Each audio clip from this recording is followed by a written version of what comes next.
আগে হলো এক প্লেটে বসে খাইতো, এখন প্লেট ভাগ কিন্তু এক পাতিলে তরকারি। জামায়াত ইসলামী দুর্নীতির জন্য সমান দোষে দোষী।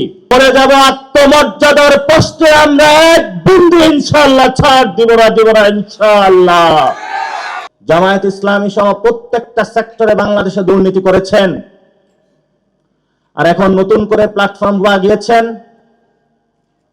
যে তুমি ইসলাম নিয়ে অর্ধেক, আমি অর্ধেক। আগে হলো এক প্লেটে বসে খাইতো, এখন প্লেট ভাগ কিন্তু এক পাতিলে তরকারি। জামায়াত ইসলামী দুর্নীতির জন্য সমান দোষে দোষী।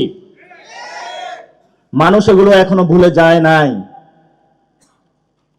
এজন্য আমরা এখনো বলি সময় আছে, সুযোগ আছে। একটি সাম্য, মানবিক মর্যাদা এবং ন্যায় বিচারের রাষ্ট্র গঠনের যে মানুষ স্বপ্ন দেখিয়েছে, সেই স্বপ্নে আপনারা আগ্রহী হন, কিন্তু তাদের কথা কানে যায় না। আমরা তাদেরকে বলবো 300 আসনে গডফাদার দিয়ে শেখ হাসিনা নিস্তার পায়নি। আপনি কিভাবে পাবেন? কোন জায়গায় আপনি স্বপ্ন দেখতে পাচ্ছেন? সেই স্বপ্নটা আমরা একটু বুঝতে চাই। কয়েকদিন আগে তারা বলল যে তারা নাকি বাংলাদেশে নাকি দুর্নীতি হলো রিমুভ করবে বা দুর্নীতি হলো শেষ করবে। বাংলাদেশের ইতিহাসে সবচেয়ে বড় একটি জোকার একটি কথাবার্তা হয়েছে এটি। এই ধরনের জোকারি কথাবার্তা জনগণের সাথে বলবেন না। এক চোর চুরি করে, বলে আমি চুরি বন্ধ করব। শেখ হাসিনা এক চোর ছিল, চুরি করেছিল। এই চোরের সম্পদগুলো রাষ্ট্রীয় কোষাগারে জমা না দিয়ে দিন দুপুরে ডাকাতদের মতো হায়নার উল্লাস করে পুরো বাংলাদেশে এই 300 গডফাদার দিয়ে তারা মানুষের সম্পদগুলো রাষ্ট্রীয় কোষাগারে জমা না দিয়ে জনগণকে এখন ভোট ব্যাংক কেনার ধান্দায় তারা মানুষকে প্রতারিত করার জন্য প্রচেষ্টা চালাচ্ছে।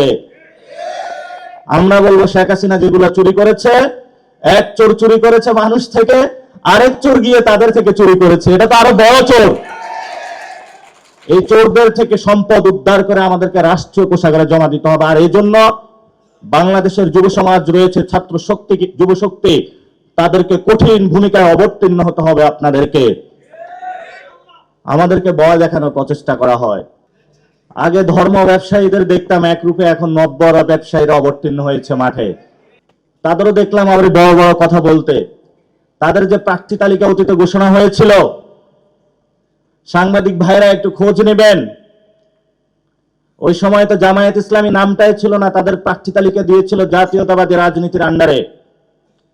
তারা ধানে ইলেকশন করেছিল। এই গণ অভ্যুত্থানের পরে জামায়াত ইসলামী, বিএনপি গণ অভ্যুত্থানের নেতাদের সিটের আসনের লোভ দেখিয়ে কিনতে চেয়েছিল না। আমরা বলেছিলাম 90-এর ছাত্র নেতারা বিক্রি হয়েছে, 24-এর কোন ছাত্র নেতা ইনশাল্লাহ বিক্রি হবে না। মরে যাব আত্মমর্যাদার প্রশ্নে আমরা এক বিন্দু ইনশাল্লাহ ছাড় দিব না ইনশাল্লাহ। শক্ত রকমের লাল পতাকার দুই একটা সিটের বিনিময়ে যারা বিক্রি হতে চায়, এই ধরনের বামও হতে চায় না।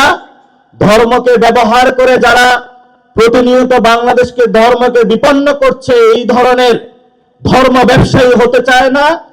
ন্যাশনালিস্ট ফোর্স বলে যারা আন্ডারে কভারে ভারতের সাথে আঘাত করছে, ইন্ডিয়ার সাথে আঘাত করে, আওয়ামী লীগের সাথে আঘাত করছে, আমরা এই ধরনের ন্যাশনালিস্ট ফোর্স হতে চাই না।